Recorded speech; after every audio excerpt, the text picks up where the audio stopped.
Thank you. Today is Wednesday, May 5th, 2021, and we will call the meeting to order at 6:40 p.m. And we will start with the Pledge of Allegiance. Pledge of Allegiance to the flag of the United States of America and to the republic for which it stands, one nation, under God, indivisible, with liberty and justice for all. Item number 2 is the school committee member introductions. We'll start with Ms. McKevitt. Sheriff McKevitt, Assistant Superintendent. Bruce Damon, Ward 1. Alder Physical Ward 2. Kieran Maduris Collins, Ward 3. Jake Lang, Superintendent. Megan Parks at large. Daniel Whitlow, Ward 4. Linnea Hawkins, Ward 5. Ron Parton, Ward 6. Paul Vogel, Ward 7. Alicia Wren, City Council Representative. Thank you. All votes tonight will start with Ward 3. Is that correct? Okay, thank you. Agenda item number 3, to receive and approve the nomination for the Lewiston High School principal position. Superintendent Langland will present. It's with great pleasure that I bring forward a nomination for the Lewiston High School principal position. As you know, it's a position that's near and dear to me and, of course, very important to our community. We did have a pretty active search process. We had a number of candidates who went through a process with a committee, a large committee first, and then went through a tour of our city, met with students in our Next Step program, and students at the high school, teachers from the high school, and then had a presentation and a Q&A with parents at the Green Label. We packed the day pretty full because we know that that's the job. And we had a number of very good candidates, and the person who rose to the top, who I'm very happy to share with you or announce tonight, is Tyler Putnam. Tyler is coming to us from Hodgson, and he has a bachelor's from Colby Sawyer, a master's from the University of Maine in Farmington, and is pursuing his doctoral program, which I believe he's about a year away from being done at UNE. Tyler has what I think is a unique ability to communicate with people and be very relational. And he seems to be student-centered and understands the challenges the teachers have because of his time in the classroom. So I very much look forward to his tenure at the high school and him starting. He is here. He did make the drive in the rain. It seems like every time we meet with him, he has to drive in the rain. So I thank you for showing up. But to me, it speaks to the candidate. It's not a short drive. And he said, I want to be there in person. That's the right thing to do. So those kinds of efforts are important. Also, I've had a conversation with interim principal Gus LeBlanc, who has offered up some Wednesday afternoons when they have their staff meetings. And Tyler has already said, let's start making that plan so I can be jumping on those and introduce myself. So for any high school staff or those in the community who are curious, who are watching, Tyler is looking to complete his responsibilities, of course, where he's currently at in administration, and then start to sprinkle and get to know people here in Lewiston. And so I'd like to move the nomination forward. Tyler, principal of Lewiston High School. Motion. I'll make the motion to accept and receive him as principal of Lewiston High School. Second. Any discussion? Yeah. Do we hear from him after we approve it or now? Would you like to speak now or after we It's really vote? up to you guys. Come on up. Okay. Yes, it's rained, but it hasn't snowed every time I turn around, so that's been very positive. Yes, I come from Aroostook County. It is a little bit of a ways, but I've taught in Southern Maine as well. I have a background in which I've taught special education, history, English, and I've been an administrator. Very excited for this opportunity, if you guys will allow me to have it. I had a great day when I came down for the interviews the first 2 days, but I had an even better day. I came down for a visit for it was really for me to come in and see your day-to-day operations. And I wanted to make sure I was a good fit for you guys because I saw in the first 2 interviews it went really well, there was a connection there, but I wanted to make sure it was both ways. And I knew within the first half hour after meeting the administration team that team and I could definitely gel together and we could do some good things. Now, obviously with such a big staff, I haven't got to meet too many staff members, just a few.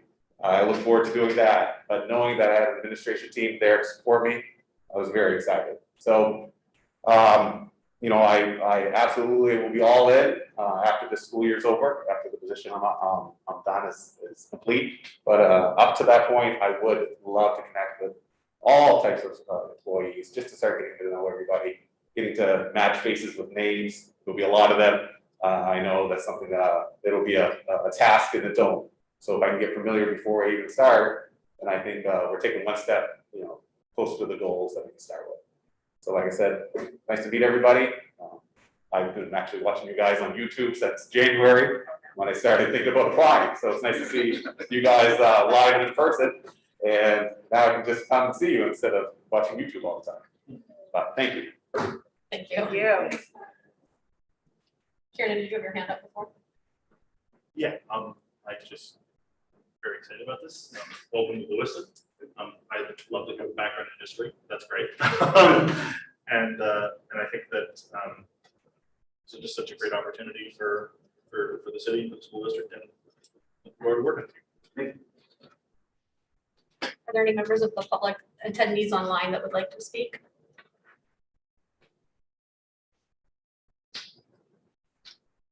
See any? All right, Ward 3, Yes. 4, Yes. 5, Yes. 6, Yes. 7. Yes. City Council? Yes. Yes. Ward 1, Yes. Ward 2. Yes. Motion to receive and approve the nomination for Lewiston High School Principal Tyler Putnam is passed 9-0. All the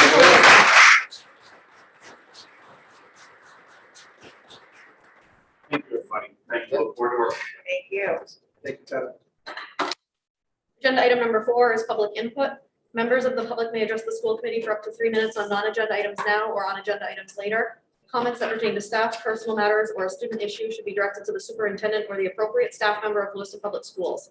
Public comments shall be directed to the school committee and be brief, not repetitive, and related to the matter at hand. Before starting, please state your name, address, and affiliation to Lewiston Public Schools. Are there any online attendees that would like to speak on non-agenda items?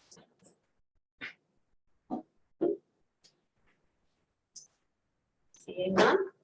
Agenda item number 5 is to receive and approve an update of proposed fiscal year 22 budget adjustments.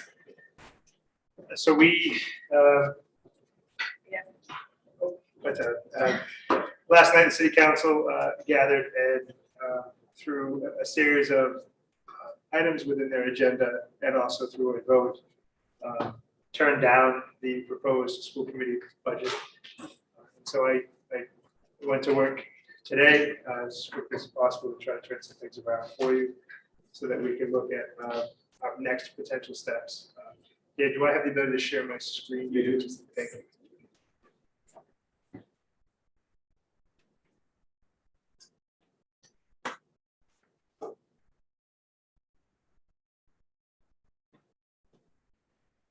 And so I will say this was relatively quick work. I did what I could in a short period of time, knowing that the goal that I have certainly is that we could get a budget approved so we can continue our planning and the work and get this to referendum. The various components that were shared last night included keeping the entire budget proposed increase as the city of Lewiston at under $1. And in that math, it puts us in a place where we had proposed $1.01 that we need to look for a way to close the gap in that tax rate impact.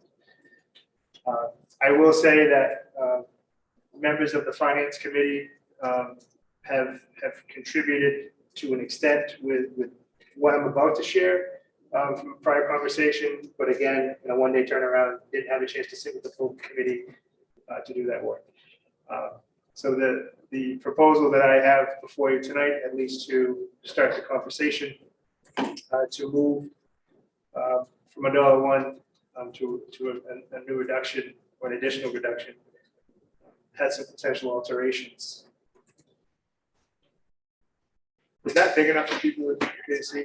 I share this on my screen. It did end up in the packet late, but I want to make sure the public can also have access to it. So the next step that I would propose to the committee are these potential alterations. First one is to use an additional $500,000 in unexpended carryover funds. In doing so, it would leave $880,000 in our reserve. This is more than we had talked about using from the fund balance carryover, but it is one way to get closer to closing that gap. The next bullet you see is the use of additional relief funds, totaling $281,000. This would be coming out of items around technology, devices, equipment, software, books, and supplies. And I would continue with the same effort to make sure that we're buying things that may be recurring, but not each year. So maybe it's devices that might have a 2-3 year cycle, or pieces of equipment that have that multi-year approach. I don't have an itemized list to share with you. I was looking at sheets, looking at workbooks, and doing some calculations as I go to get through that detail to find that number. And again, this would be in relief funds. And we are quickly approaching that spot with relief funds that it goes over that USERF 2 money. I'm very conscious of that. And another additional savings, which is about 2 cents on the bill, is $40,000 from adult education. There's money actually in fund balance that was there to redo the bathrooms at Longley Elementary School, because they're within the adult education portion of the building. There's actually 2 bathrooms, or sorry, 3 or 4 bathrooms that are child size facilities, if you will. And so obviously for adult education, that is not ideal. We'd like to get that resolved. Those funds were unspent last year, connected to just the project not getting done, and then the pandemic. So the spring didn't allow for certain projects to be done. Director Grant may identify that as a savings that we could, I shouldn't say a savings. We can look at doing that in the future as a future project. So that would reduce the local tax impact by an estimated 41 cents off the mill rate. I say estimated because I'm working with a number that has some fluctuations depending on total budget and debt allocation and things of that nature. And I put a sub bullet under that if we seek to reduce funds elsewhere, it will, in my opinion, need to be from the intervention positions that were proposed at the elementary level. Short of positions that we need to hire for, we are at people. And I would actually argue that, like I mentioned Monday, the risk in this kind of transition along these kinds of lines is we're putting things in relief funds that we need to operate. We're putting things on the back burner that really need to happen. So when we look at the what potentially, if this were to be adopted in this direction, the 60-cent increase from the whole school budget, which was at least still has not been approved by the school committee or the city, that 60-cent increase, I estimate about 40 cents of that is exclusively for voter approved debt service.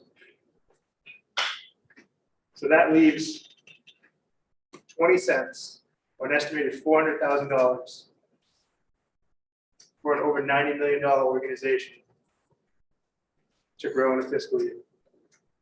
Is simply not enough. I understand the tax burden. I'm appreciative of it. I hope people understand that. That is not enough money. It's going to really position us in a challenging spot next year and the year after, with funds that will just look like massive new asks because the relief funds will disappear. That $400,000 won't cover contractual obligations this year and next. It's just simply not enough. But we looked at what we've worked to do with language learning and supporting those. I know we're committed to those. I'm committed to those. We left those in the general fund. But again, the challenge to that is the money had to come from somewhere. So just a quick recap, all summer school all after school, most all supplies, books, periodicals, just about all technology, devices, equipment, software that we would need to operate day to day in the future have been put in relief funds in this proposal. It does get us to where it sounded like the city wanted us to be.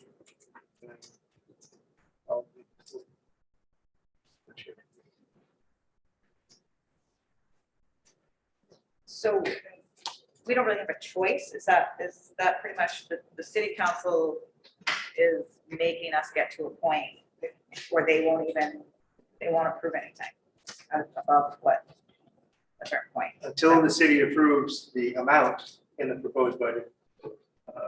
And the rough constructs that, they won't move to referendum. We have a right to propose and send back to them anything that we want, but if they're going to continue to reject it, that's not making any headway. Right. Ms. Ray? Thank you. So I appreciate the work that Superintendent was put into come up with this proposal. I am in favor of parts of it. I do not think we should be using additional relief funds at this point. I think we've done that over fiscal year 21 in order to help the tax rate in the city. And then in fiscal year 22, we have a really good plan that doesn't lead us to quite a point. And so I appreciate knowing what the adult education fund balance was. Initially, I was like, I don't want to take any money from that, but that seems like a need to maybe push off for another year, especially as we're developing a plan for Longley and that will be bonded as part of a larger project. So I'm okay with that. And then I think the place we need to look is in our fund balance. I think it was aspirational and a good idea to try to preserve 1.5 million in that funding. But knowing again, we're gonna have a pretty big carryover year now that we're closer to the end of that year, I think that's the place where we draw down to make an impact on the tax rate. I don't want to rehash last night, painful enough to suffer through once, but I think, you know, we continue as a committee to remain committed to the policies and principles that this budget represents. And so I think using the fund balance preserves those policies and priorities as we move forward. Just for clarification, are you talking about using more of the unexpended carryover funds from that 880? To get us to that. So it will be 2 cents, $40,000 for an adult education, and then looking for 39 cents, I think it is, which would be 780,000 for that fund. It sucks, but like, it's a way to do it, I guess. So from that perspective, we would be leaving $100,000 in the carryover or using all of it. Hold on, that doesn't sound like the right number. We had 1.32 million in there, yes. Yes. So he proposed using an additional 500,000 tonight, that would leave 880,000, and then you just said using another 780,000. No, sorry. 780,000 total. 780,000 from the Total. 1.32, so that was. So your proposal would be to use Leave $500,000 in that fund. and eliminate the second bullet of additional relief funds. Yes, sir. I understand. Okay. Mr. Dane? A couple of things. I want to personally thank Member Ray for what happened last night. She was Thank you. passionate and trying to convince the council that, you know, that we were not trying to be confrontational. And I really want to thank you for the effort, although I know it was unsuccessful. But as far as the you know, shifting all of this out of that those fund balances, I think it just sets us up for, you know, disaster next year. I I personally was offended by many of the comments from the council last night. And I don't know how many other folks were. I just think that it just was unnecessary to air their frustration at what they felt was an insult. The council has, this committee as a whole, worked long and hard to get to a sustainable, legitimate budget.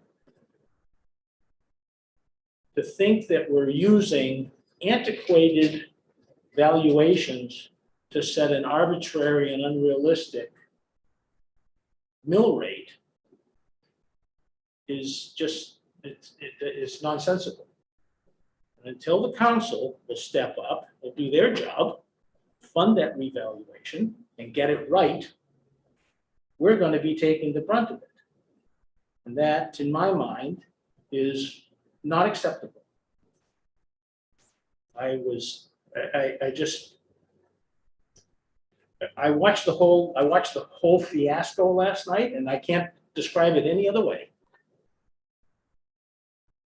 And a council ought to be ashamed. I am not ashamed of what we presented. I think we did due diligence and presented a realistic budget to move the city forward.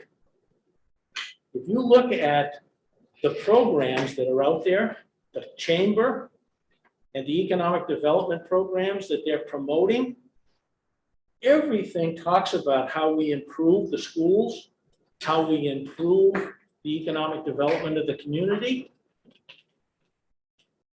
And the council is working basically just opposite to all of those other programs. And I think that to just set an arbitrary limit of saying, well, we can't go over $30 on an unrealistic number is so short-sighted and so out of line that I'm ashamed to say that the city council represents the citizens of Worcester. Thank you. Mr. Richards-Collins. I concur entirely with Vice Chair Haynes' remarks. And I do want to say, for the purposes of the listening public and any members of the council, that this is a question of 5 councilors and the mayor. I really want to recognize Councilor Khalid and Councilor Ray for their steadfast support of our schools and their support of our budget last night. And so when I criticize the city council, it is not directed at those 2 members. But you know, the decision last night to vote against funding our schools was a slap in the face to students and teachers. That's what it was. And it's mind-boggling that city councilors would prioritize a phony and arbitrary tax goal over properly funding public education. And that's what they're doing. Lewiston has not had a revaluation citywide since 1988, which would have been 7 years before I was born. And the concept here is really important to understand. It's dry, it's boring, but it's really important.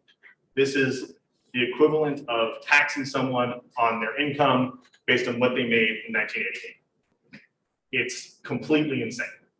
And so for the council to refuse over and over and over and over for decades to bring our valuations into line with reality, and then to set an arbitrary number, it's completely indefensible. I also want to focus on the incoherent argument put forward by some on the council last night about the use of relief funds. Because everybody on this committee remembers last year when the council made another arbitrary decision about not wanting to raise taxes in the city, and the school stepped up to the plate and made that happen for them, bailed them out. And then we get to hear that the decision that they demanded last year was somehow irresponsible. That's outrageous. And then to follow that up, their suggestion was that we adopt the superintendent's proposed changes, which would have depended upon yet more relief funds. So there's not even any internal logic or coherence to what some members of the council are arguing. And so it's little wonder that we never heard from them during the 6 weeks that we worked on this budget. I'm damn proud of every single member of this committee and the work that they did to get us to a unanimous budget. It is so hard for this committee to agree on anything. And to have 9 people spend 6 weeks working and hashing it out and coming to a budget that supports our students and is fiscally responsible and accepts responsibility that we have to have things moving forward in a way that is manageable, rather than just saying it's the next committee's problem, as many school committees have done. That's something we should be proud of. You know, I think I can't begin to express how disgusted I am with what was done last night. And so, you know, I think that Member Ray's suggestion is probably the best of a set of bad options. Although I am not at all of the opinion we should come back with the 41-cent reduction that some members ridiculously proposed. I would think that perhaps we could come back with, you know, if we left $1 million in the fund balance, I think that I might be able to live with that and no other changes.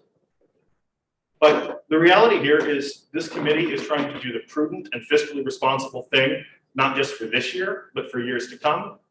And the city council is totally not interested in fiscal responsibility or in bringing their own practices when it comes to taxes into line with reality. And I just want to finish by saying that at any time the council wants, they can fund a revaluation and drop the tax rate to 24. They can bring it down $6. We're talking here about a penny here, a penny there. They can bring it down $6 by bringing the revaluation into line with what reality is. And their continued refusal to do that gives them no credibility to talk about tax relief ever. Mr. Poppy. So politics is what it is, and it's our system that we work under, and that the state has done, and the message was clear. And certainly I've been delivered the message that it's a hard 60 cents. That's not gonna budge too much. So, you know, in addressing what we've tried to do, and as I've talked to constituents, I've said the same thing over and over again. There's a lot of fixing to do in the Lewiston School Department this year, besides what we're going through COVID. A lot of areas that maybe, you know, needed to be addressed years ago that weren't, that eventually caught up to us. What shocks me is over the course of 2 years, now we will be operating on additional $400,000 from the local share on a $95 million operation. In a year where we are dealing with basically presenting the bill for a citywide past expansion of the high school, which has been approved. In a year when we have both state and federal mandates, which we're still going to be dealing with a portion of it next year. In a year where we saw the numbers earlier in the term of what our graduation rates were, how many students were going on to college, what our scores were.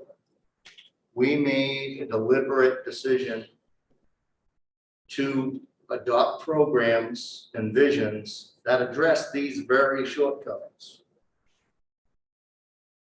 So basically, as I've told all of my constituents, I'm doing the job to make this school department a better school department.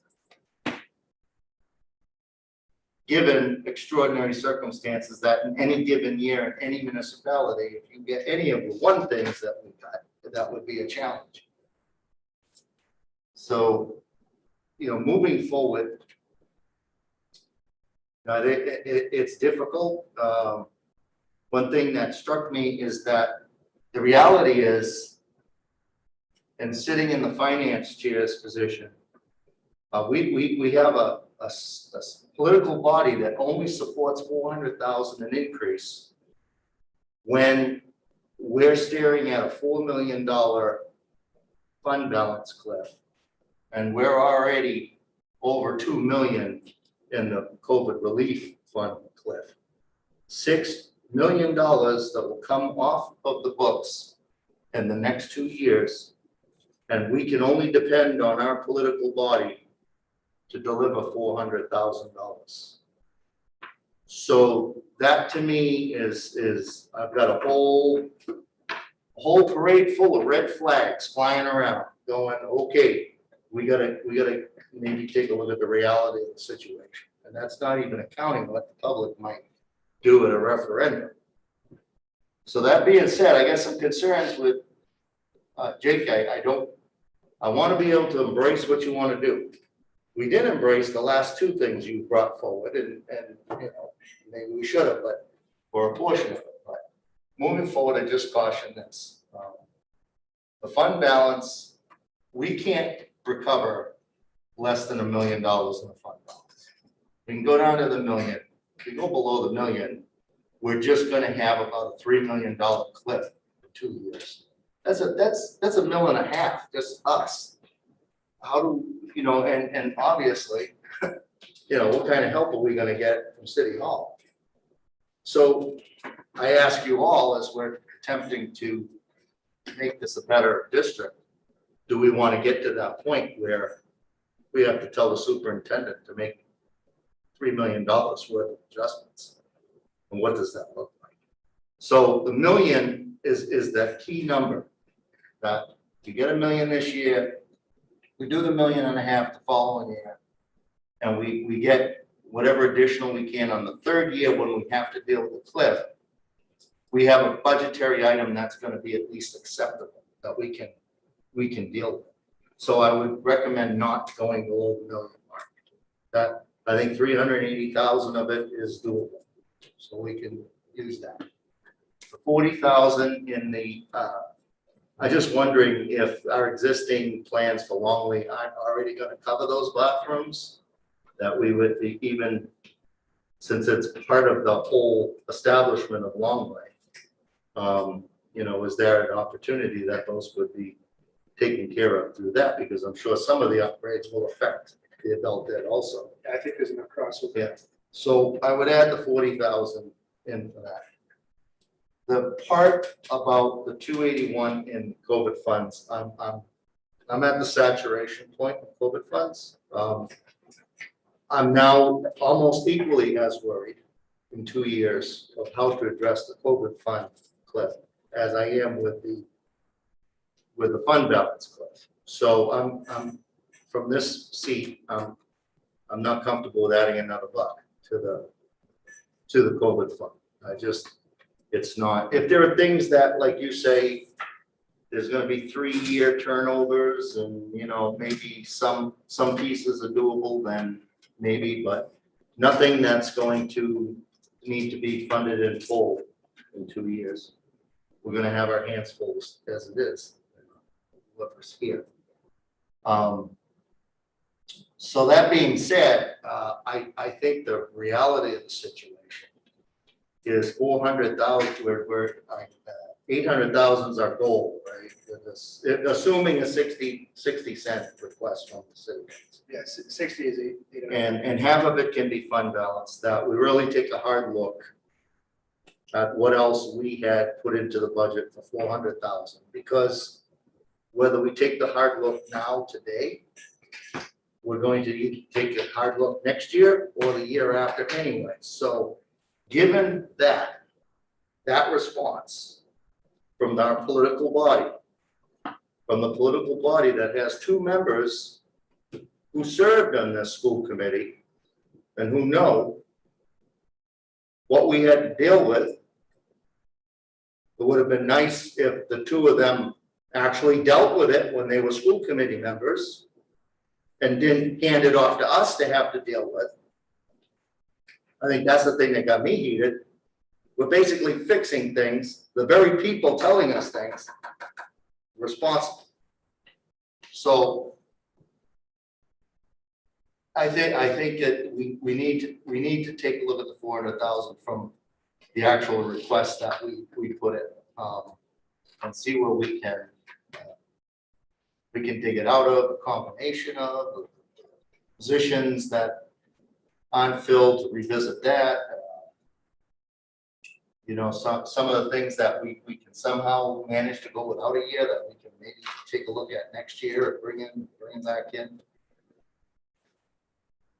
I mean, certainly the public has said, you know, use the COVID funds, use the COVID funds. That's just an accident waiting to happen in 2 years. I can't do it. I mean, I'm not comfortable with how much we got now, so that's where I stand on it, and you know, I'll listen to hear what everyone else says, but in terms of what's already been said, I would strongly recommend that 1 million mark. That is a big number that has to happen if we're going to handle this, the fund balance issue. Ms. Frank. Okay, I just wanted to answer a couple things that came up. So to remember Willa's question at the beginning, the 60 cents is the hard of the fast is what my impression was.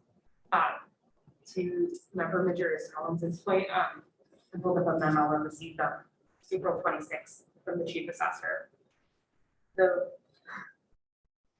reevaluation should all things go according to plan, will be complete and ready for implementation in fiscal year 26. That is 4 years from now.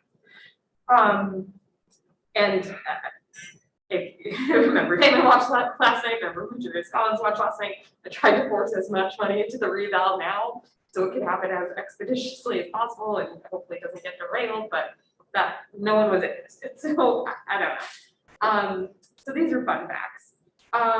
Currently what's been allocated for city, county, and what the school already has comes up to $29.06. So our 60 cents will bring us up to $29.66. Knowing that the reval is 4 years away, if we're gonna still try to be under $30 for the next 4 years, like there's no possible way. So I just think this is a larger conversation. I think to Member Collins' point, we have to look down the road. With the $1 million preserved in fund balance, so that takes 18 cents off the tax rate. These are rough numbers, so we need to find $440,000. I think we have to go back to our parking lot list and examine that if that's the route we're going to go. I'm willing to compromise and go to 750 in the fund balance. That would help us for another, I don't know, 10 cents or so, but it's just, these are impossible figures. And if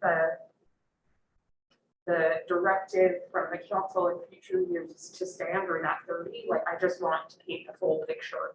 I know there are some members who might want to go to $29.99 because they said under 30, but I think the 60 is pretty hard and fast. So we should be aspirationally going for that.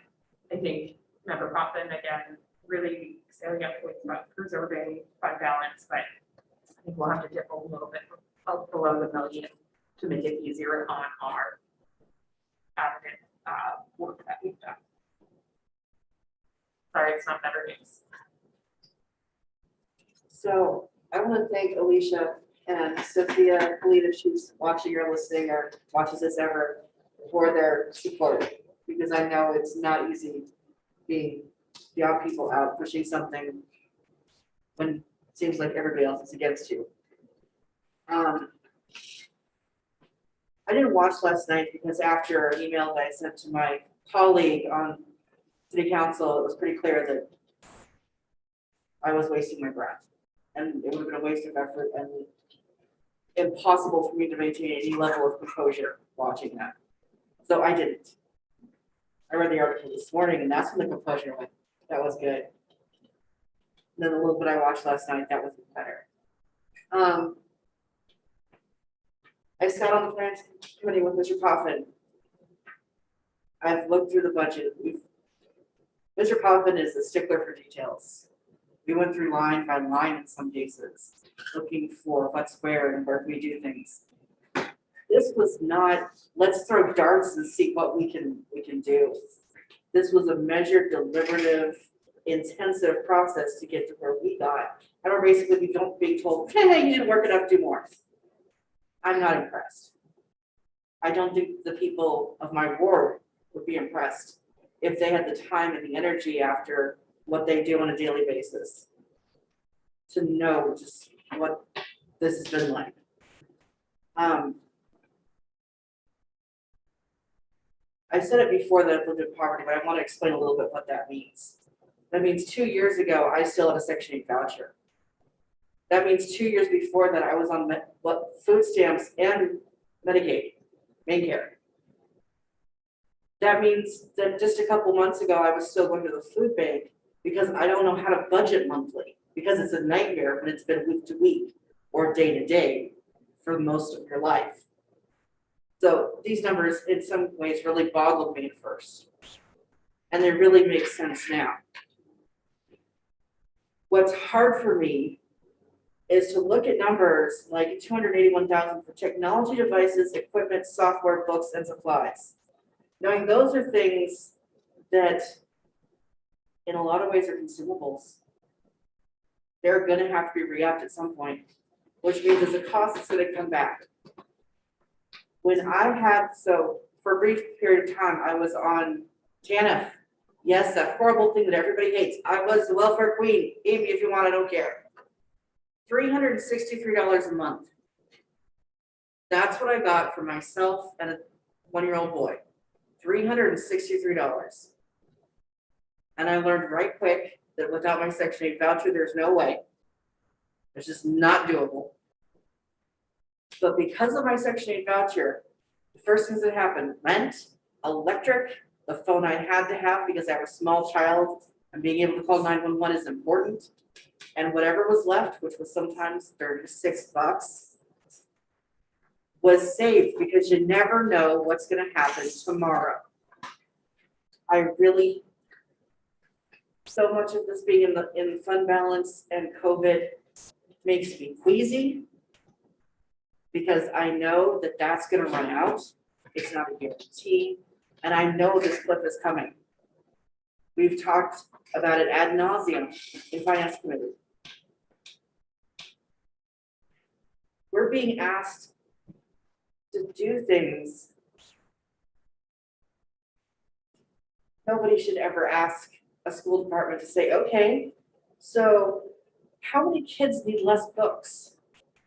How many kids are going to need less teachers next year? Because that's what this feels like to me. And it hurts. As a mom, it pisses me off. As somebody who sat on the committee and tried to sort out the best way to make this happen, I sat here with all of us through all the arguments and back and forth and hours of disagreements sometimes. It hurts. And I don't feel comfortable with so much relief funds or fund balance, but we've got to get something through. And at this point, the city council's made it pretty clear that they've worked with us. Ignore the head shaking there, as much as they're going to. It makes me sick and disgusts me, but that's basically what they've said. Which I agree with Mr. Damon, they should be ashamed of themselves.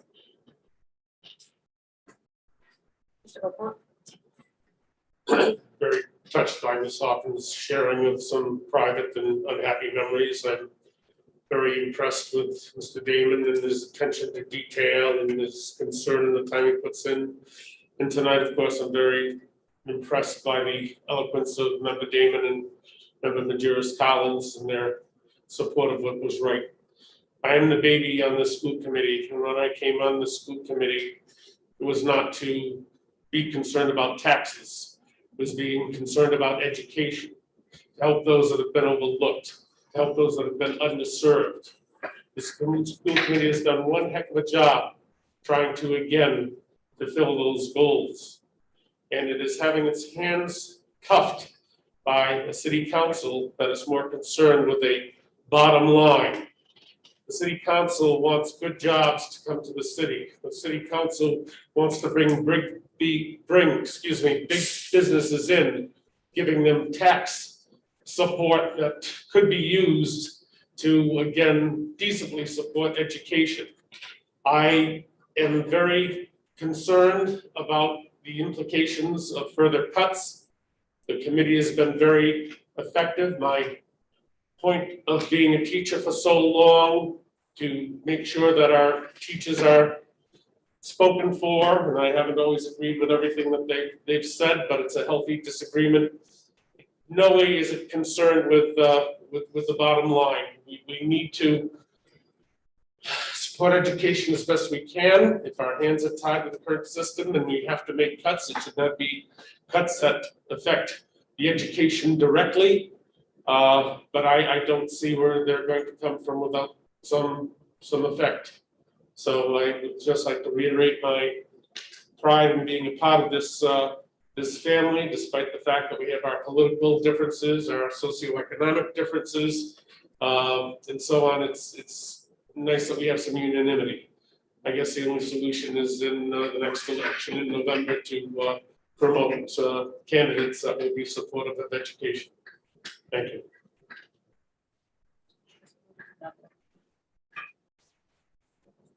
So, as many of you guys know, I've been part of the Lewiston school system as a parent since 2005. And I've seen a lot of relatives that have been work there, so I've been in our classrooms quite a bit in our district. And one thing about me, I've always talked to my kids' teachers and find out how things were going and some of their struggles. But one thing that's always struck me as this is we have only gotten a superintendent who has, who's an educator. And I don't think we had that in the years past. I think their more concern was counting beans, getting money. And so our system's been underfunded for years. A lot of things have transpired over, under the years that should have happened years ago. Things like things like ELL, things like just having the basic materials for teachers just to teach their kids. Because I volunteered to make 5,000 copies, and I'm just exaggerating, but to be at the copier and Xerox and stuff, because teachers don't have just the basic books to teach our kids. Okay, we had this thing, at least it was a couple of years ago, it was like a board game, but it was curriculum based. We have teachers literally trying to make additional pieces because we don't have the necessary funds to do that. And so how do you expect teachers to actually teach kids when they don't have the basic materials? And then we rely on them to take their little between $30,000 and $40,000 salary and have them fund a lot of supplies that they do. And I know that they do. I know they get some stuff for free, but a lot of times they do it. I know because I was spending money out of my household budget because my relative, family member, was going to provide kids the basic supplies to teach for her to be an effective teacher so kids can learn. And the fact that is we can't even do that. It's just unconscionable. And then it still exists. It really still exists. I thought that when my relative left 3 or 4 years ago, right, this would be over. Right, this would be over. But if I'm talking to teachers now, right, the same thing still exists. Underfunding. And when's it gonna stop? I mean, because it's got to stop somewhere.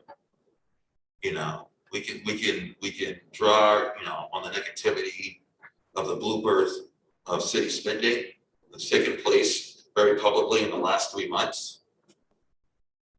okay? And some questionable things there. But our focus should be on what we're gonna do for our children.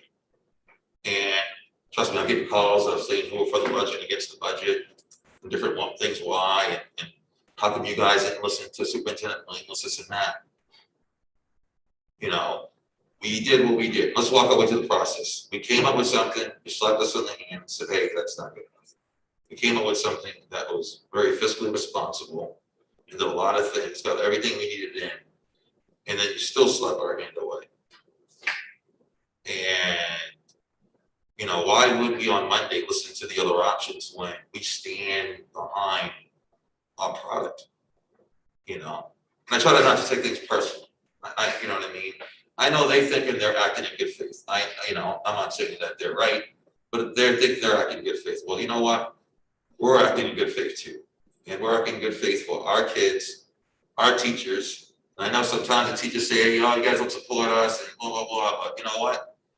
We're supporting you on this to say, hey, you're gonna have the supplies you need. Your students are gonna have the stuff you need.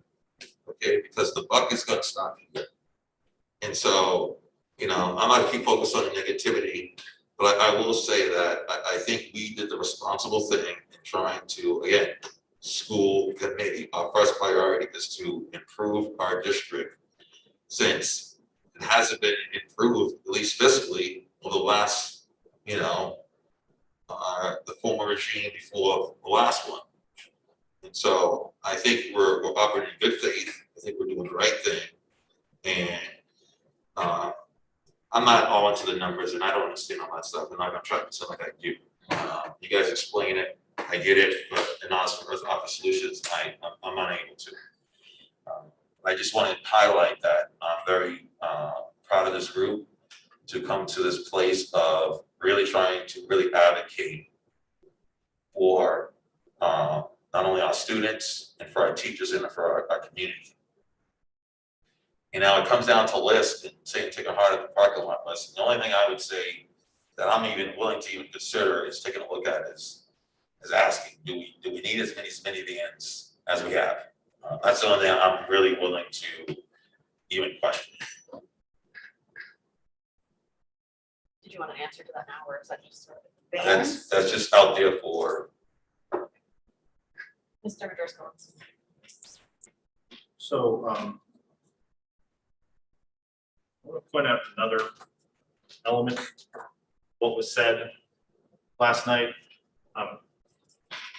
because I think that there is a disingenuousness to the public conversation about this school budget that really bears scrutiny. We had a member of the city council wax poetic about how we should double public education funding, just as long as someone else has to pay for it. And this is the level of policy sophistication akin to wishing for a free pony. I mean, that's what we're dealing with here. And so, you know, we are dealing with people who have not engaged on these issues substantively. We have had God knows how many budget meetings over the course of 2 months. I haven't seen any member of the council, except member, right, at any of them. I have not heard from any counselors directly. There's been no questions. They seem totally disinterested. And now they're taking our students and our teachers hostage. And so I don't think that this committee's response should be to just give them what they want. I think that we have a responsibility to act in good faith, as Member Physics said. And I think that we should make a counteroffer. And my suggestion is that if we bring that fund balance to $1 million and nothing else changes, then we take it under their arbitrary and frankly idiotic $30 fantasy figure. And then the ball's in their court again. But I'm not interested in sacrificing public education or sacrificing the financial security of this district to appease people who have no interest in engaging substantively on these issues, and who at one moment criticize us for using too much in the way of COVID relief, and then ask why we're not using more, who say that they want to fund more public education just as long as no one in Lewiston has to pay for it. These are not serious people making serious arguments, and I think that we need to respond with something, but an immediate decision to just give them what they want, I'm not interested. Ms. Ryan? For those curious, what was just referenced would bring us to a tax rate of 29.89. Seems reasonable to me. Just trying to put it all in perspective, if it's helpful to anyone. 2989, that's doing what? To take fund balance to $1 million and not do anything else. No, to take fund balance to $1 million and take the 40K from eligible pay. I guess I'll make a motion to that effect. Take 18 cents off the proposal. There a second? Second. Further discussion? Mr. Damon, you had your hand up, did you? Well, I was gonna say something, it's not, it would be out of line for this discussion, for the, after the motion, I will come back to it. Ms. Ryan? While we'll probably support this, I don't think this is the intention. I don't think it's a negotiation. At this point, I think a directive has been set. I just looked back in my notes, and the first time the 60 cents figure was floated was by the mayor on April 15th, I believe. I didn't take notes, and I don't remember hearing at that meeting any agreement with that necessarily. It came on April 20th when folks reflected on that more. Councilor Clement was interested in staying under $30. I can't read my notes. I don't understand my notes on Councilor Jensen's comments. He wanted to add more services but no more taxes. Councilor Joyce said we were heading in the right direction. So I really do think the 60 cents is more of a directive than a conversation at this point. I also just want to be mindful and ask about timing. So the referendum obviously for Tuesday has been postponed indefinitely. And I just wanted to ask the superintendent if there is an absolute adoption date for that. I assume when the fiscal year runs out, we then have to operate on this fiscal year's budget. Yes, that's my understanding. I would also say, this is a good opportunity to say that from a place of stability and fiscal stability, operating without a budget approved is not a direction I'm comfortable in. I think that I would agree with you that what sounded like a fiscal directive last night is what was shared with us. Not just in item 11 where we discussed the budget was discussed, but also in prior items in which the finance committee shared a written memo. And each one is written by one person. I don't know if it's supported by the whole group. I know it was voted on. And I believe it wasn't unanimously supported, but it was shared. There's a lot of piece of information last night that led me to think that I'm less interested, I guess, as a superintendent of going back and forth and having to tell the staff and people that we're trying to hire that it's a work in progress. I would prefer to know what we have for fiscal responsibility, for accountability, and move forward. And like Member Fontaine said, I believe we have some things that we need to do. Be mindful of the relief funds and do the very best we can with the finances we have. We have an active finance committee. We'll continue to do that work. So I would prefer to not get into a negotiation cycle. The city council by charter does get that authority, if you will. What they don't get is they don't get to decide where things come from, what things are in particular items. Voters do it by article, but the makeup of what's within those articles is the school committee's work. So I would want to expedite this if anything. I think it's good for our organization if we do. So again, I share many of the sentiments shared tonight. But you know, I respect you all as colleagues. And I hope that's evident in the way I present my work back and forth between the two and Louise. I really don't think as much as I believe in this budget and as much as I would believe in a 2989 budget, I don't think that is wise in terms of what's best for Lewiston to move forward from here. I think, again, it was more of a directive last night than a conversation. And so under this proposal, we would need to find 440,000 or so somewhere. And I don't think we should look for those line items tonight. I think either the finance committee in conjunction with staff or staff could make some suggestions there, knowing that we've shared that we really don't want to go below that million. We really don't want to touch more relief funding. Okay, adult ed bathrooms fine. And see what we can come up with for further discussion. I understand the sentiment and I support the sentiment, but I don't think it's a wise choice to move us forward. Mr. Bowman. Echo Ms. Gray's comment. In my heart, I support that motion, but in my head, I can't. It's like a Gordian knot that we can't untie. We're just stuck under this situation with that directive. Mr. Collins? Yeah, I just, what hits me is that after the finance committee meeting yesterday, I immediately went and had a meeting with 25 taxpayers in the city who, across the board, all 25, supported what the council was going to do. And there wasn't any waiver. And to me, when I see that kind of effort, that, and they understood, what I was talking about, but ultimately they kind of zeroed in on the fact they agreed. We talked about the fund balance piece, 400,000, but ultimately they said 400,000 out of a $95 million budget is just shouldn't even be an argument point. So the council's not what I'm worried about. If it was just the council, I would share your sentiment.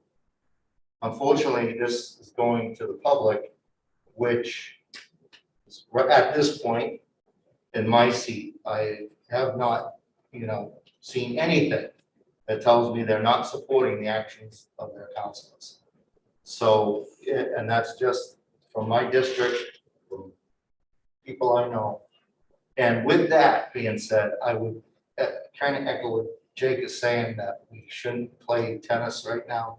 I think this is a 400,000 in the fiscal world is not that big of a, it's not insurmountable to get there. And it's reluctant, with what we committed to doing, I get it.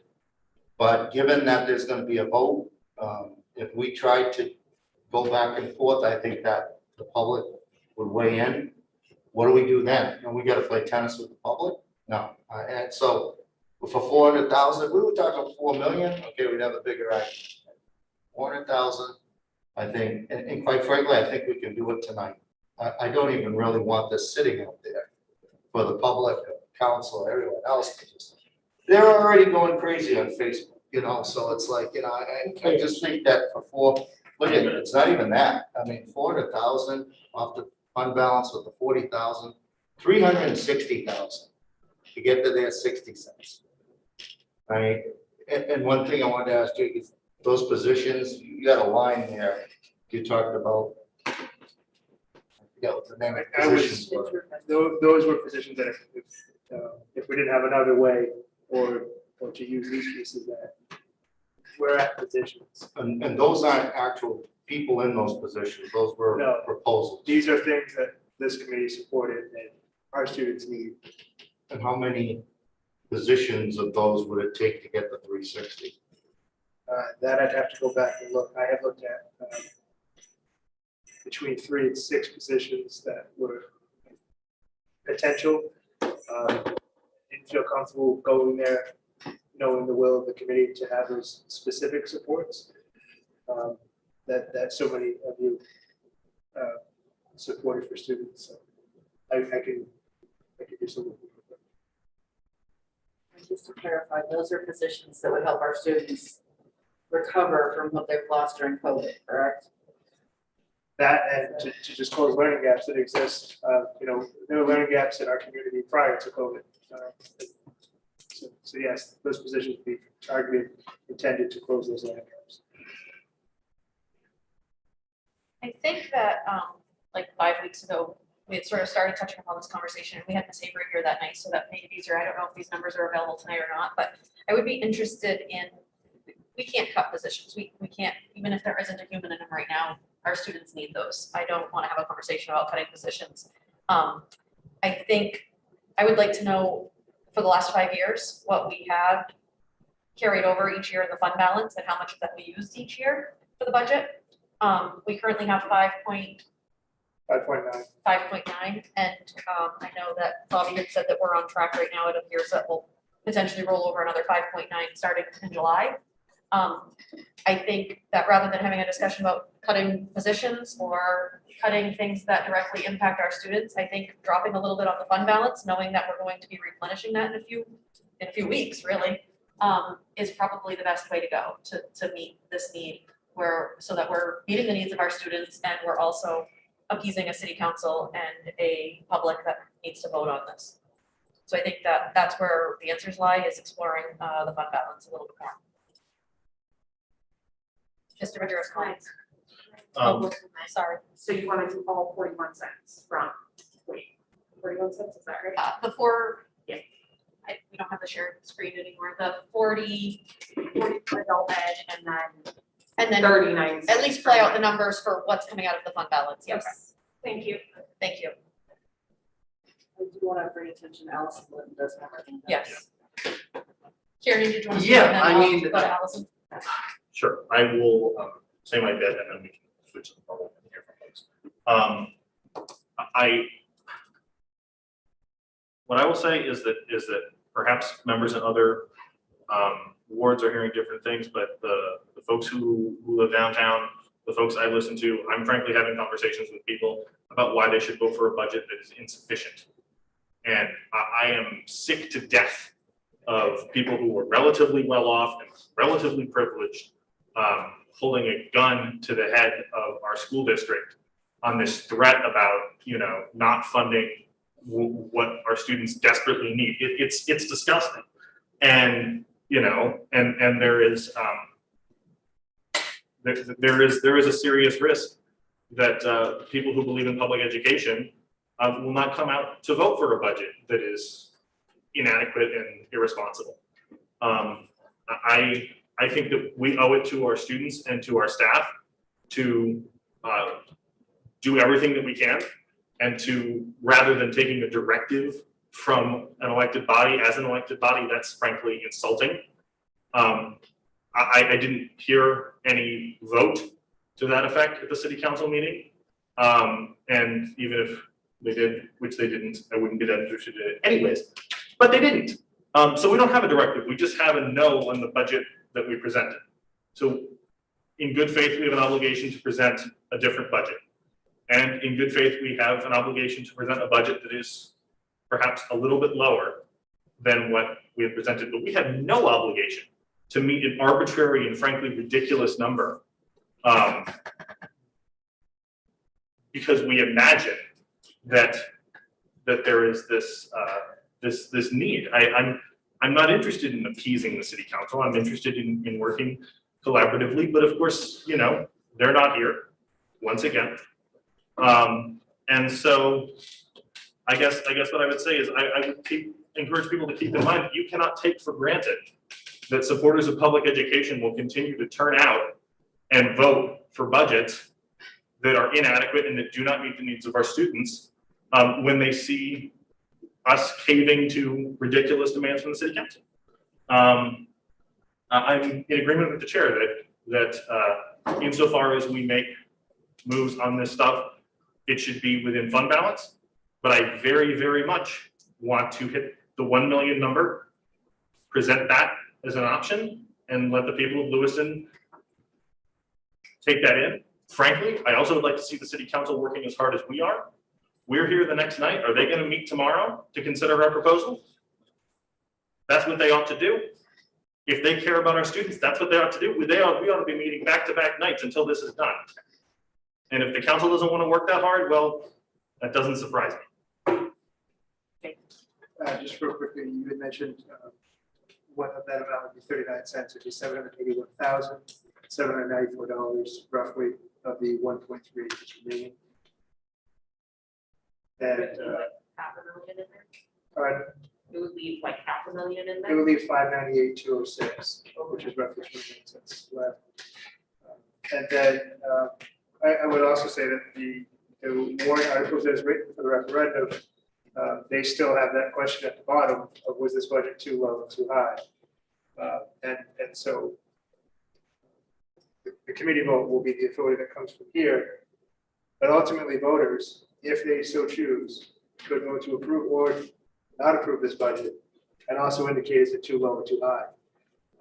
And if nothing else, in a community that's having what I think are, say, escalating discussions about school and funding schools, I would encourage those watching, those who work in our community, those who are in our community with children that are in schools, and those who care about education, to come out and vote and exercise your vote and say whether or not you approve or not approve this budget. In a situation which your community could say no and also say that it's not high enough. That potential exists within the referendum as it's constructed. I just don't want people to forget that. So the questions that I asked before would essentially, if we do roll over the roughly 5.9 million in July, we would end up with 6.5 million going into fiscal year 22, correct? Okay. Miss Avery, I'm sorry, not Avery, Miss Litton.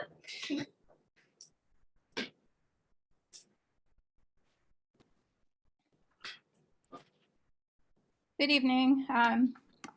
Allison Litton, LEA president, parent of 2 LPS students, and family engagement coordinator at Connors. I want to take a minute and just speak tonight. I've been listening, and I've been listening for the last 6-7 weeks as well. And I just want to commend you all on the hard conversations and the hard work that you've put into multiple budgets now that you have brought forward to City Council. I have also listened to those conversations and have been disappointed, but have been have felt the support from you all, and I need you to know that, because I know at times we certainly do not agree. But this work is not easy, and this work has a lot of potential ramifications that can come from it, either positives or negatives. The lack of investment for Lewiston students that I'm hearing from the City Council is really disappointing. Not hearing that from you all, and I think you ran for the right seats.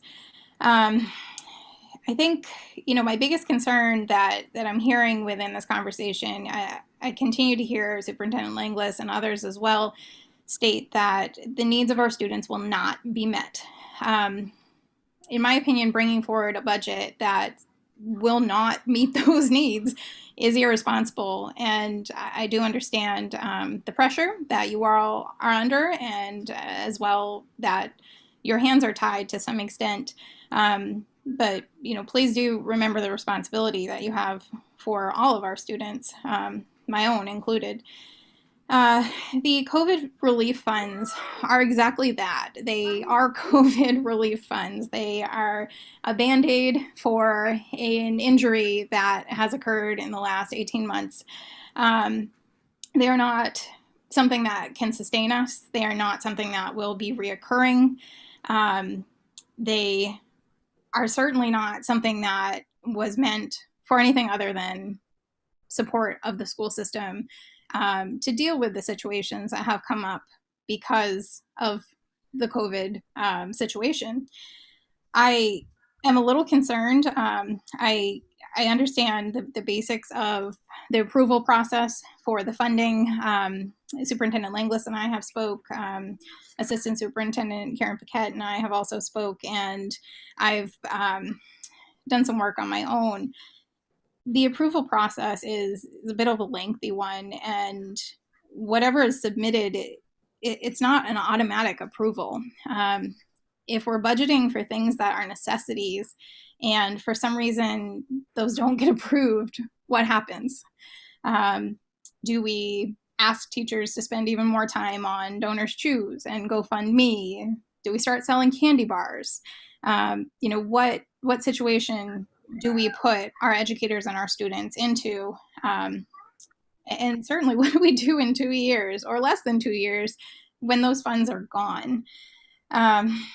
Again, thank you for all the work that you've done on this.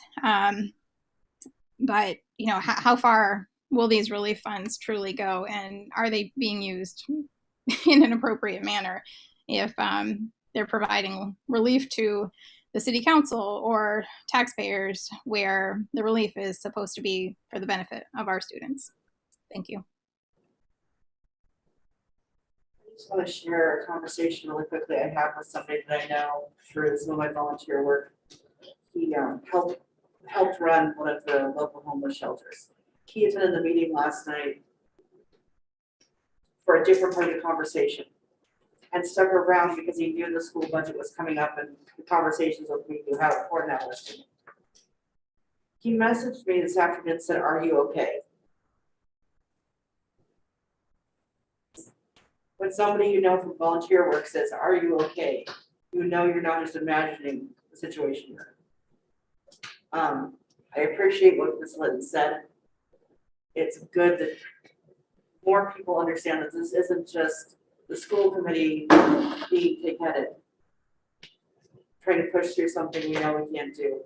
My concern, and I understand very much where you're coming from with the amendment, Kieran, I really do. This city has seen enough uncertainty this year. The last thing we need is to not know what we're working with for next year. It's pretty clear the city is, at least a portion of the city, as far as council goes, has made up its mind. And that's incredibly disheartening to me, but unfortunately the situation we're stuck in. Until people start to find empathy again and compassion again and start to think outside of their own needs and what the city needs and our students need, this is what we're stuck with. We keep hearing the economy in Lewiston, the economy in Lewiston. If the schools suck and housing sucks and the schools suck-ish, we're trying to fix that and obviously get some pushback, but it's what it is. If schools suck and housing sucks and there aren't jobs here, how is that helping the economy?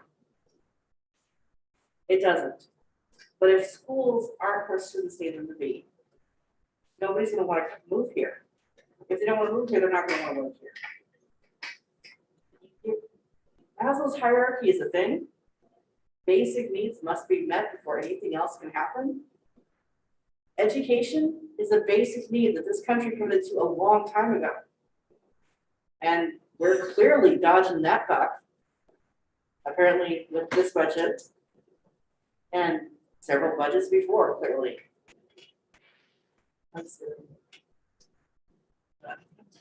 So how can we move forward? Because I feel like we're just going round and round. We have a vote. Okay, so can we take a vote? It's not an amendment. I just want to clarify kind of where we're at, try to take notes as we go. So right now, there's a motion on the table made by member Joe Collins, seconded by member White. And the motion is to use $380,000 in fund balance and $40,000 of unexpended funds from adult ed. That is I would call that a middle ground approach, and we need to make it offensive when I say that. We also have separate of that, I know it's not the motion, but I think before people go there, you should hear that. Member Ray had pitched an approach that used $781,000 in fund balance and the adult ed piece. And Member Parks actually was very close when she said use 39 cents of fund balance, which is just over 781, actually almost 782. And then the adult ed component. And Member Audrey raised the $380,000 from fund balance, the adult ed unexpended funds, and then look for $400,000 of reductions within the budget itself. So we do have some options that are out there that I can try to package for you, but the motion on the table right now is to use $380,000 of fund balance and $400,000 in adult education, which 40,000 above that. And so that just real quickly, that's 21 cents. If we do a quick math, these are estimates, that would be a 21-cent reduction in what's currently presented. Mr. Madras, comments? I'll be quick. I think the superintendent's exactly right in calling this a middle ground approach. This is not what I want out of our budget, but I think that this is a responsible and acting in good faith offer. You know, I don't see any need for uncertainty. You know, if the council is serious about this, they'll come into work tomorrow, and then we can come in on Friday, and then we'll be back on Monday, and we should just keep doing it. We should be working until this gets done. And so, you know, if they're not going to be serious about this, then I'm not really sure why we should take their suggestions seriously. And I also, you know, I want to say I very rarely talk about anything in personal terms on this committee, in part because as the youngest member of the committee, I just don't have that much life to reflect on. But I got a great education in Lewiston. It was such a privilege to be able to do that. And it just sickens me that the only people who ought to be able to count on getting a great education in Lewiston are the kids at base campus. That's intolerable.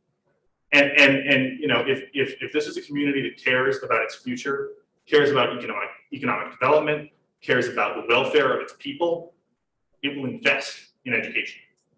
Flourishing, prosperous communities invest in education, and failing, dying ones cut. And so I am on this committee for a number of reasons, but the first and foremost reason is to ensure that every kid in the city gets a world-class education in our public schools, just like my peers at Bates did.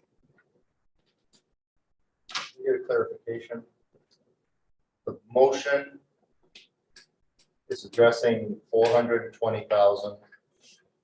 Is it finite sent to the council, Yep. or doing the 420 and we're still trying to look for the other 380?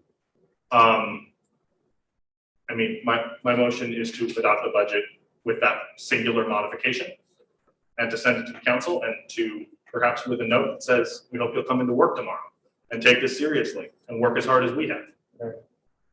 Ms. Wright? I had to correct some numbers I quoted before, the proposal that member Madras Collins made previously and is now reinforcing to take 21 cents off. These are very close numbers, but rough. And so the tax rate then would be 29.86. Again, it's not the 60 cents that I kept hearing last night. Okay. Closer. I'm just curious, are we including the not contained in the typical articles, but also the adult ed component of the budget? So what I've been working off of is it would have been $30.07 if the 101 had been approved last night. So I've been working from there and just shaving off I'm using 20,000 as 1 cent for most of these calculations. So if we went to 1 million in fund balance and use the adult ed fund balance, that would be $420,000, which is about 21 cents. And so off of the 30.07, we get to 29.86. Does that make sense? I have been working every night, so I'm not sure, but Oh, it's close, right? So. Further discussion? Ward 3, Yes. Ward 4, No. Ward 5, No. Ward 6, no, 7, No. City Council. Yes. No. Ward 1? Ward 2? Motion fails 2-7.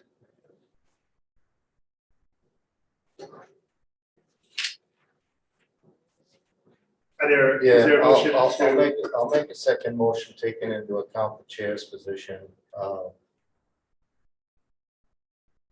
I think when you take a look at the fund balance, you're gonna see this play out. If we drop it to 700, we're talking about a $2.5 million shortfall of revenue within 2 years. I don't know how we even address that. So given that, taking a look at not touching positions or operations, then I'd rather go back to the superintendent's suggestion in that if we use 300,000 in the COVID fund, at least we're getting 300,000 taken care of for 2 years. We're keeping the fund balance intact. The million, I can't stress how important the million number is. It's going to only cause us to have $1 million cliff instead, and that's more palatable to deal with. So I would say if we're not going to go review positions or other items, that to go back to the superintendent's position. So I'll make I'm trying to think of the numbers here. So I'll make a motion that to reduce 400,000 on the fund balance, making that 980, just close enough. Add the 40,000 for the adult ed piece, so that's 440, and then taking 360. I know you only had 280 identified, but forcing the issue again, I would rather have the money in the fund balance to have that pot to deal with on these cliffs, and take the 2 years of funding from the federal on items of the 360 and moving that. So this way, we're not touching positions, we're not touching our efforts for the programming or any of the supplies, and it's just a little bit more work we're gonna, for those of us who continue on, we'll have to deal with in the next 2 years.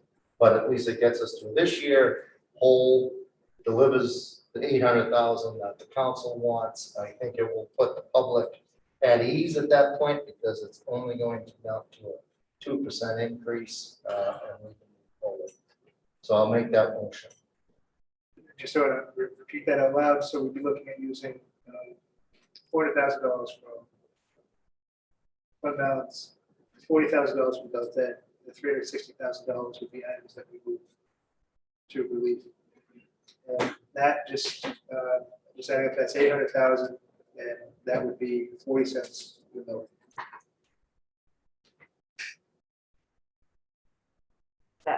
That's what we're trying to get to.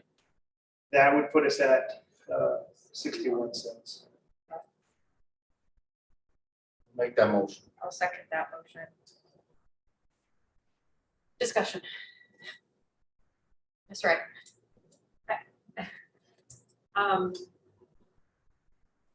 Do we have that wiggle room in additional relief funds? I suppose to Ms. Litton's point earlier, we don't even know if we have those funds yet. My fear with relief funds Yeah. is connected to what my department mentioned earlier. It's a secondary cliff, because we know those funds will expire. There's an amount and it has a window to be spent. It is not a continuation. I think that what I can commit to, if this is the direction of the committee and ultimately approved, I can commit to trying to do every single thing I can to avoid recurring type of costs that are annual. But I'll be upfront with you, there are recurring costs in here. The Chromebook might last 3 years, but in 3 years, it needs to be replaced. The software is annual. Again, I don't want to belabor the conversation. I can't sit here and say there'll be no items within that are an annual basis. We'll do everything we can to avoid it. I have a real hard time going for that level of relief funding. But I want to hear what other things have to say, I guess. Mr. Majoris Collins, and can you ensure that your comments are not going to reiterate comments you've already Yeah, reiterated? no, Thank I'll you. focus on the motion, which I'm going to oppose, but I don't want anybody in this committee to, I recognize where everyone's coming from, and I think that everybody in this room is acting in good faith and is acting out of a genuine concern for our students. So even as we inevitably do not arrive at a unanimous decision tonight, I don't want that to be a reflection on anyone on this committee or on the superintendent. This is the fault of the city council. But I think that I agree with Member Ray, and that this motion would be improved, not enough to vote for, but improved, if we shifted those relief funds to being covered by the fund balance.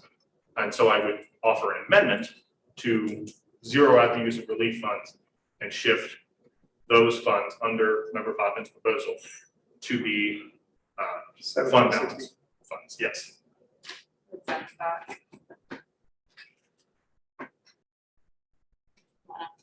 Put that in simple terms. This is an amendment by substitution. So the amendment would be to take the proposed $360,000 that Member Poppins said could go to relief funds.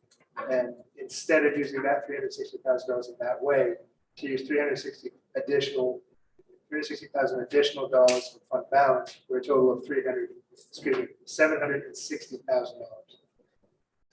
So you have the same reduction of 40 cents, but you use carryover unexpended funds at a greater rate, and you leave the relief funds removed. For discussion on the amendment. So the whole purpose of what I'm trying to get to by including the COVID funds is if we do this and we take it from the fund balance, one, we've depleted the fund balance moving forward, which will be even harder to recover subsequent years. Two, we have increased our spending by $360 out of our base. So that's an additional $700,000 spent. What I'm trying to do is secure the fund balance so we don't have to keep it steady, so that we're stable in year 2 and then in year 3. And then the securing of the COVID funds is to take advantage of what's available, even though it's creating a secondary cliff, that $750,000 will be paid for outside of our base, and that we're going to at least save that money for that period of time while securing our fund balance and putting us in a better fiscal position. So I'm trying to avoid us spending it out of our budget. From a long-term planning perspective, the fund balance, as we work forward and try to become more intelligent and informed in our budget cycle to get to our goals, that money can carry forward. When the relief funds are done, they are done. Expended or not, it just stops because it's a wither. Whereas if we are smart with managing this unexpended fund carryover, it can be part of the conversation next year, and be strategically part of the conversation the year after. And the fund balance money is essentially money that was supposed to be spent on our students and on providing education, but for various reasons that was not used. So if we haven't used it this school year to pay for supporting our students and supporting our schools, then we should be using it for the next school year. I feel like that is our responsibility. Ms. Whitlow. So I feel like we're back in a position where we're suggesting motions that we don't know enough about. And I respect Mr. Poppins' role in this budget, and I'm going to support what he presents because he's been in these finance committee meetings. And he knows this budget better than anybody else here. And so I've also, as a part of negotiations, we talk about the effects of the fund balance being used because we know there's a cliff coming. So what he's saying is exactly correct. And so I just want us to listen to him. And maybe there's a way that we can listen to the superintendent and Mr. Potvin and come to some agreement that makes sense. But I really think we need to listen to him. Ms. Wright. So the reason for seconding this amendment, I mean, it's the first thing I said when we opened up tonight. I didn't want to rehash last night, which we all did. And I wanted to use 780 of the fund balance to fund this. So that's why I jumped on that. But can we judge these numbers a little bit? Can we do, I mean, I do it all the time, trying to serve to supervisors, basically. Can we do something that's more in line with what the superintendent suggested, 280 from the relief funds, and then the rest from fund balance? Does that make everyone happy? Is that the middle ground that we can find? I think we've all settled on that. We have to reach the 60, or it might be 61 cents, based on how the math works out on the other side. But is that more savory to folks? It respects the fact that both have cliffs, right? And trying to spread that out a little bit more evenly. But to Chair Parks' point, I mean, this is going to be another big fund balance year. We don't have a policy in place yet, so why don't we use both to the utmost that we can? And so I mean, I'm not going to amend the amendment. We'll get there, but I would suggest that we use 280 for the relief funds, and then what is that for? That would be, oh my gosh, I can't do quick math anymore. I'm so sorry. That would be adding 80,000 more from fund balance. So it would take us down to 920. Doesn't seem that horrific to me, but I don't know, maybe it is. Yeah. Just clarification, and I'll adjust my motion. So right now, we're staring at spending $5 million. Fund balance. We have an artificially high fund balance because of COVID, because of numerous positions that have gone. Our current fund balance is prior to COVID, isn't it? What we have going into next year will be because of COVID. What we have right now is from prior to COVID. Yeah. Okay, let's go with that. I mean, this year, it's because the unfilled position. So we are fastly approaching, and we went through this in Auburn, where we lost $4 million. We had to figure it out because we relied so heavily on the fund balance. We're fastly approaching your average, which is about $2.1 million. If you take a look at the last 10 years. So we're spending $5 million in one budget, and the next budget cycle, we're going to have $2 million. So we have a $3 million gap to try to fill. So the effort of taking $1 million for the next 3 years is the attempt to fill that gap. Not filling it is only cutting positions. So let me adjust my motion to address council.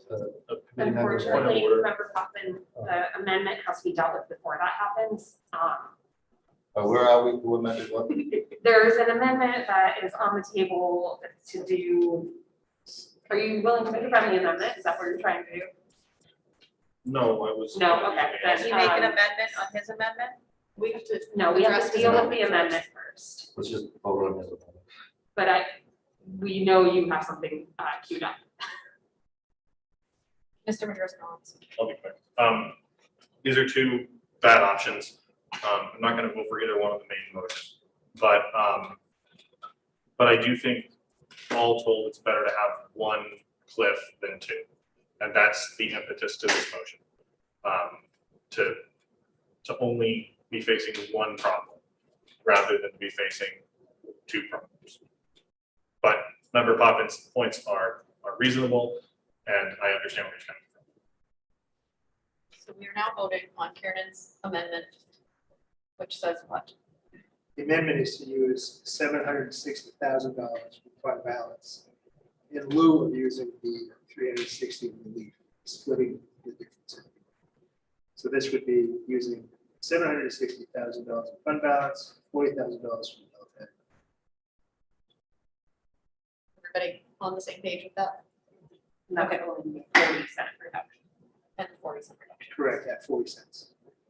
Or- Which is the same reduction as McCroffin's Yeah. motion, just different, and it does not use the relief funds. for the motion. Ward 3, Yes. 4, no, 5, 6, No, 7, No.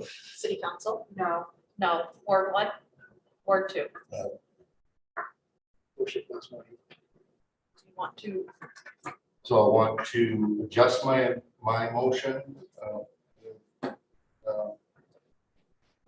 Member Whitlow's approval to use 900,000 of the fund balance.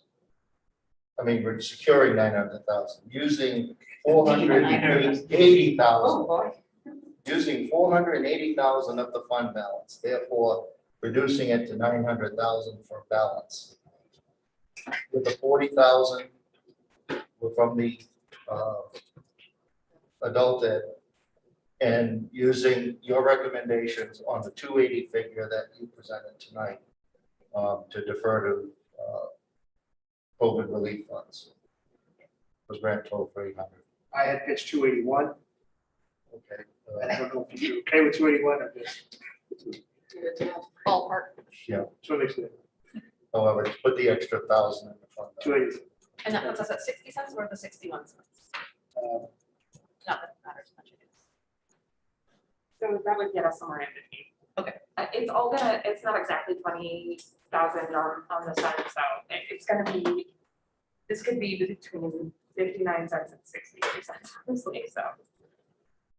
Any discussion on, Ms. Whitlow, do you, so as the second, Yes, I will second that. Ms. Wright? I appreciate Member Cotton being cool with this idea and line of thinking. I think this is the compromise that we missed last night, you know, and I think this is good faith effort to be responsive to the council. Again, I will reiterate that I share the sentiment that this is not what we should be doing. We shouldn't be nickeling and diming. We should be having educators focused on educating instead of making copies like Member Physics has referenced a couple times, or fighting with the city council on these items or worrying about their jobs. I mean, I just want teachers to go to school next year and be able to teach these kids in person. Like, how hard? That doesn't seem like that big of an ask, but here we are. So can't wait to support it. Any further discussion? Rigorous Dawn. I'm gonna vote against this. I think that it's fiscally irresponsible, but it's not being driven by this committee. You know, I want to take a more confrontational approach to the city council. Other folks feel differently, and I don't have any ill will towards that. But I do think that it's worth the community just understanding that this school committee desperately wants to do more for our students than this short-sighted and foolish city council is evidently willing to support. And so they'll have a very clear decision to make about whether public education is important in Lewiston going forward. Thank you. Ready, public comment? Are there any members of the public attendees that would like to comment on this before we vote? Seeing none. Ward Right, 3. hold on. Can I say something really, really quick? I just want to say that I respect city council, and I want that to be very clear. I did not watch the meeting last night, and so I'm not butthurt and feel like I have to diminish the city council's stance.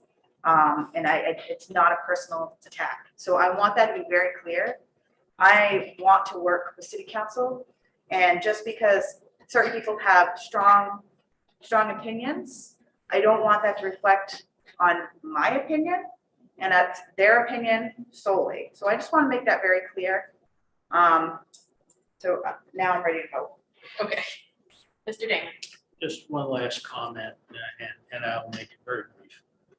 I think that this compromise and this lack of funding for the school committee sends the wrong message to the staff. We're trying to build morale coming out of this COVID disaster. And I think that what the city council is asking us to do is devastating to the morale of that. And I think it's going to make that any negotiation that we move forward with the teachers union very impossible. We will not have the funding and the support of the other elected officials to get the good staff, to keep the good staff, and to move the new programs forward that we really need. And that's very discouraging. Sorry, I will just add, as a member of the council, I will, if this is passed tonight, and superintendent feels it's appropriate, I'm happy to ask for a special meeting tomorrow night to vote on the school budget, to send it to referendum. We don't know how far that will go. I haven't been told to hold that night. I don't do anything in COVID, so I'm free, but we'll see what the city staff is able to accommodate. I mean, I would support that line of thinking if it's feasible. I know it's a short notice. I also know that we talked about referendum, Tuesday is out. But the following Tuesday could be it. And so I think if we can expedite this, I'm proud of the work this committee has done in this budget process. It's not been easy. And I think relief funds have clouded some of the efforts. And I just look at the percentage increase when you look at our budget, it's going to be incredibly challenging. And maybe I'm overstepping, but when Member Poffman mentioned the flags, the red flags of saying you cannot raise taxes, you cannot do that. I think that's going to be replaced in a year, maybe two, by teachers with red shirts, by parents and students saying, I can't get the education I need or my children need because I don't have the resources. And I think it is a call to action to community. Allison has her hand raised. Just one more time. Allison Litton, LEA president. Again, just listening tonight, and I have to publicly state that I'm agreeing with Member Damon. I think, again, I completely understand the situation that you're in, but I do think it sends the wrong message, not only to our educators, but also to our parents and our students. And it's not a question of empathy, but a question of value. And when there are demands that are made, there's no room for collaboration. And in my view, that's exactly what this process should have been, instead of a no, go back and make it smaller. No, go back and make it smaller. Again, my anxiety comes up around what happens next year when they know that they utilized their power, their control to tell you all exactly what to do, and you did it. I understand goodwill, but what message does that send to them? Thank you.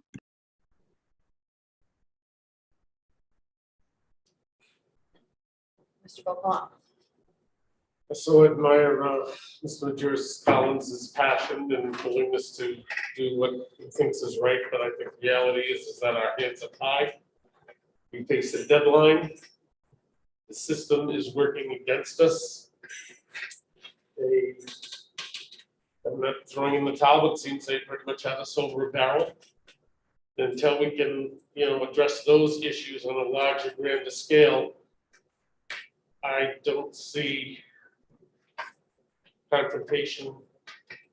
I don't see compromise as being effective to do what we need to do for our students.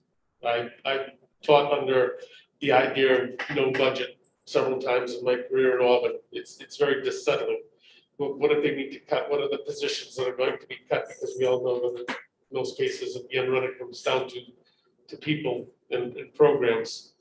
So, say the things, Canon, that I probably would like to say in my youth, and I'm not saying your youth and my age, but having been around the block a few times, I know which battles you can fight and win and which battles we can't. And right now with the system the way it is, I don't know if we can win. What we all want to do, what we all need to do, what we all have in unanimity said is important. Mr. Grant, sorry, just one more thing that I thought about. So the initial budget we sent forward was unanimous, and so I thought that was important to raise a couple of times for the process. If folks plan to vote no tonight, I've heard from one so far, it would be helpful to be able to reference that if we do meet tomorrow night and we do come forward with a non-unanimous decision. I just try to offer as much context as I can in those situations, not to put words in anyone's mouth, but just try to represent the situation as best as I can. So if anyone else is planning on doing that, please let me know why, and I will try to report that in the best way possible. Also, if we take a break after this, I will happily send that email to get the special meeting going as quickly as possible. Thank you. So the motion on the table is to reduce the initial proposed budget by 40 cents and through the means of using $480,000 in fund balance, $40,000 of unexpended funds from Article 10, and $281,000 in relief funds. Ward 3, No. 4, Yes. 5, Yes. 6, Yes. 7, Yes. city council, Yes. yes, Ward 1, Yes. Ward 2. Yes. Motion passes 8-1. Thank you, everyone, for your willingness to have this discussion and bounce things back and forth until we come to an agreement. It was nice. And if anyone's not, it was nice. It was nice for a change. Is anyone opposed to taking a quick break? Oh, actually, we're going into executive session, so that gives us a break anyway. Okay, just so everyone understands, I will be sending public government correspondence Yeah, during we that moment of time. We can take a 5-minute break and then go into executive session. Is that possible? It kind of works out to that as instead But of, we can't do things in executive session. no. But while I just we're, don't want to get slammed for sending public correspondence during the meeting. Yes. So if everyone Can we- understands can we- that, I'm just gonna send it. Yeah, I do feel like it's okay because it takes a minute for Dave to secure things. Right. So that break will happen off screen. Yes. Okay, Yes. thank you, everyone. what were you saying, something different to me? Nope. Okay, sorry. To enter the next agenda item item number 6 is to enter into executive session to discuss a personal matter in accordance with 1 MRSA 4056A. So moved.